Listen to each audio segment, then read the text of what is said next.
Kwa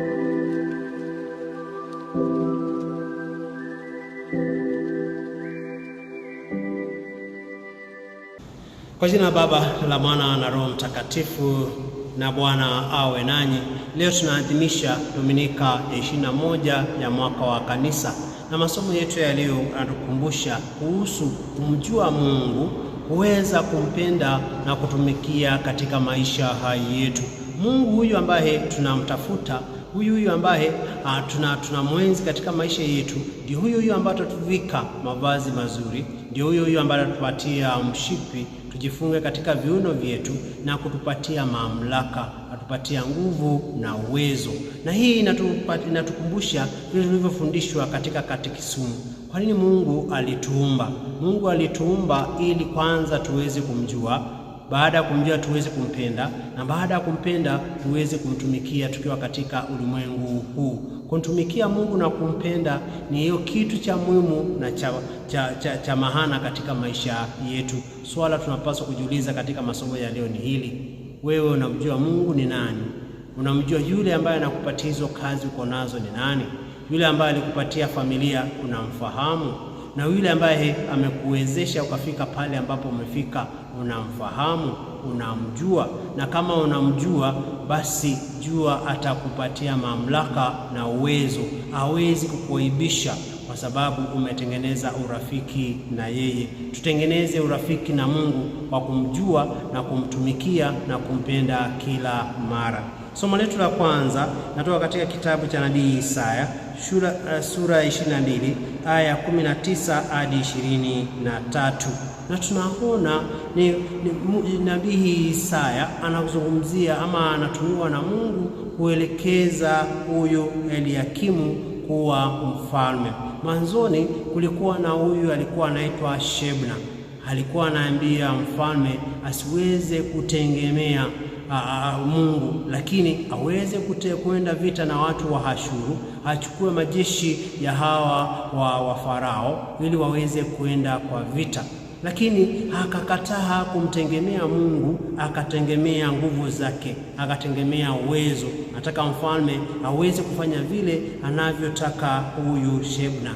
Lakini kwa sababu ya kukosa kumtegemea Mungu, Mungu anachukizwa na yeye. Na hivyo Mungu kupitia kwa nabii Isaya anamchagua huyu Eliakimu aweze kuwa mfalme. Anasema ya kwamba yeye ataweza kumchagua, ataweza kumvika mavazi mazuri, atampatia mshipi, atampatia uwezo na mamlaka. Na tunaona kwamba huyu Eliakimu alikuwa mfalme, na alikuwa na funguo ambazo alikuwa anafungia katika kifua chake. Ufunguo ulikuwa wa bao, na kokote alipokuwa anazunguka katika mji, ndio huyo alikuwa na uwezo wa kufungua na kufunga. Shebna tunaambiwa kwamba tu alikuwa msimamizi, lakini Eliakimu Mungu alimchagua akawa mtumishi. Na tunaona kwamba kwa sababu aliweza kumwelekeza huyu Hezekia kuenda kupigana na Waashuru, Mungu akupendezwa na hilo. Hili ni jambo la kutukumbusha kwamba katika maisha yetu Mungu ndiye anayejichagulia viongozi wake. Mungu ndiye anayejichagulia watu wale ambao wanataka ili waweze kufanya kazi yake. Huyu Shebna alitumia nguvu zake, Mungu hakupendezwa naye. Huyu Eliakimu aliweza kuchaguliwa na Mungu, na hivyo Mungu akampatia kazi ya kufanya. Hii ni ishara kuonyesha kwamba kila mmoja wetu Mungu ako na kazi na sisi. Na kama mtategemea Mungu katika ndoa yako, Mungu atakubariki. Kama unategemea Mungu katika kazi zako, Mungu atakubariki. Kama utategemea Mungu katika biashara zako, Mungu ataweza kubariki. Lakini hebu tujiulize, ni mara ngapi ambao tunajichagua kuwa viongozi ili tuweze kufanya yale ambayo yanatupendeza? Ni mara ngapi ambao tunajiingiza kuwa viongozi ndio tuweze kupata faida badala ya kumtumikia Mungu? Hivyo hatutakuwa mbali na tabia ile ambao Shebna alikuwa nayo, kuwa kama Eliakimu. Wacha Mungu akumwagilia mafuta uweze kuwa kiongozi. Acha Mungu akubariki, akumwagie mafuta uweze kuwa baba katika familia. Acha Mungu akubariki katika yote ambayo unayafanya, na bila shaka utaweza kuzaa matunda mazuri. Na injili yetu ya leo inatoka mwinjili Mathayo sura ya 16 aya ya 13 hadi 20. Na tunaona ni wakati Yesu alikuwa anauliza wanafunzi wake kwamba yeye ni nani.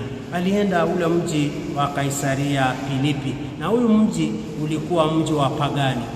Watu wa kutoka madhehebu tofauti tofauti walikuwa wanakutana hapa, na vile vile hata kulikuwa na hekalu la Sisa ambaye alikuwa anaabudu miungu. Kwa hivyo Yesu akiwa pale anauliza wanafunzi wake ya kwamba watu wanasema kwamba mwana wa mtu ni nani? Wakaanza kusema Yohane, wengine wakasema Elija, wengine wakasema Yeremia, na wengine wakasema mojawapo wa manabii. Lakini tunaona Petro anaungama imani yake, anasema kwamba wewe ndiwe Kristo mwana wa Mungu aliye hai. Hapa huyu Petro anaungama imani yake. Yeye anajua kwamba huyu ndiye Kristo. Kwa njia moja ama nyingine, tunasema ni kupitia kwa ungamo la imani ya Petro aliweza kupatiwa mamlaka. Lakini hebu tujiulize na hebu na tuangalie kwa kina, tunaona kwamba kwa nini hawa hawangeweza kumjua huyu Yesu ni nani? Kwa kawaida tunasema hawa walikuwa wamekaa na yeye miaka mitatu. Wao wenyewe walisikia Yesu akihubiri, waliona miujiza aliyofanya, na hawa Yesu waliwatuma kwenda kufanya kazi, wakaenda kuhubiri na kuponya. Kwa hivyo tunasema wengi waliweza kuona vile Yesu alivyofanya, lakini licha ya haya wengine walimsahau, hawangeweza kumfahamu yeye ni nani. Hata walianza kumwogopa, wengine walikuwa na shaka na yeye, na ndio sababu tunaona hata wengeweza kumwelewa kwa ukaribu. Lakini Petro aliweza kumfahamu na akakiri imani yake na akapatiwa mamlaka. Ndugu zangu, hebu nikuulize, Mungu ni nani katika maisha yako? Yule ambaye amekupatia watoto ni nani katika maisha yako? Yule ambaye amekupatia kazi ni nani? Yule ambaye amekupatia afya njema ni nani? Yule ambaye amekujalia yale yote ambayo uko nayo, unamfahamu yeye ni nani? Yule ambaye amekuponya akakuepusha na ila zote, unamjua yeye ni nani? Huyu ndiye Kristo ambaye licha ya matofauti ambazo tuko nazo za maisha yetu na kote ambako tumepitia, huyu ndiye Yesu ambaye anatuinua kila mara. Je, unamjua? Kwa wengine wanaweza kusema ni mponyaji. Huyu Yesu ni yule ambaye anatukinga. Wengine wanaweza kusema kwamba ni yule ambaye ni kama baba, anatujali katika familia zetu. Ni sawa, lakini uko na ukaribu na yeye, kwa sababu ni kupitia kumjua ndio tunaweza kumfahamu vyema, na ndio hapo tunaweza kutengeneza urafiki naye. Kama uko mbali na Yesu, hakuna siku moja ambao utaweza kumfahamu, lakini kama uko karibu na yeye utaweza kumjua na kumfahamu. Sisi tumebatizwa kitambo sana, na hivyo tumekuwa katika imani. Kwa hivyo hatupaswi kujilinganisha na hao mitume wa Yesu ambao walikaa miaka mitatu.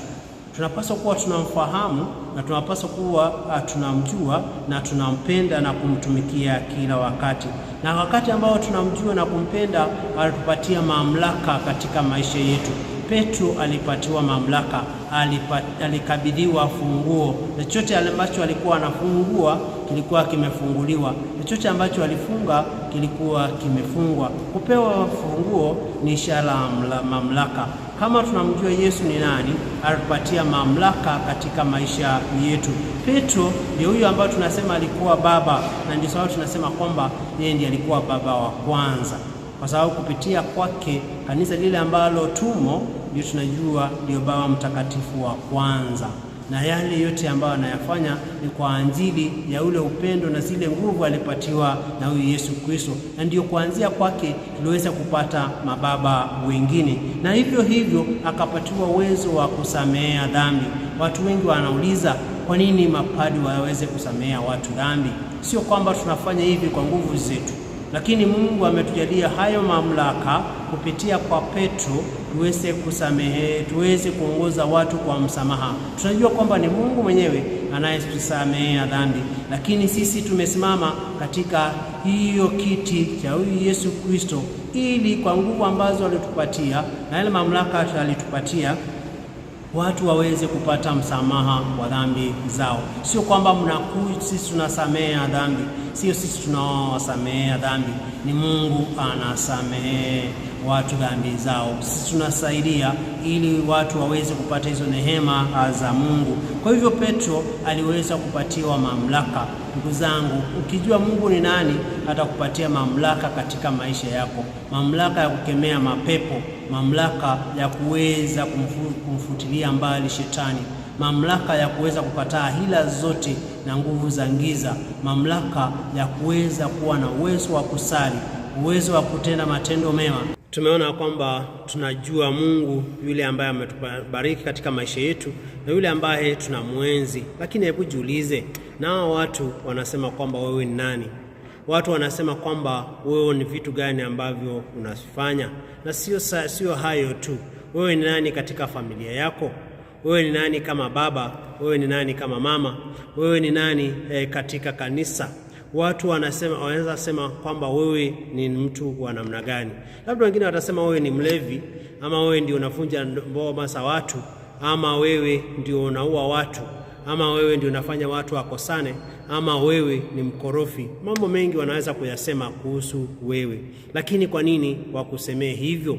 Kwa nini wasiseme kwamba wewe ni mtu ambao unapenda watu, wewe ni mtu wa kuunganisha watu, wewe ni mtu yule ambao unajali watoto, wewe ni mtu ambao unapenda familia yako, wewe ni baba ambaye ako na mwelekeo, wewe ni mama ambaye anatunza watoto, anatunza mme, anatunza kanisa. Kwani watu wasiseme kwamba wewe unapenda kanisa? Wewe ni mtu ambaye unapenda kusali, wewe ni mtu ambaye umefunga ndoa kanisani, wewe ni mwimbaji mwema, wewe ni mtoto mzuri. Haya yote ama hizo sifa zote ni zile ambazo tunapaswa kuwa nazo ili watu wasungumuze mazuri kutoka yale ambayo tunayaishi. Kuwa mwanga, kuwa chumvi katika ulimwengu.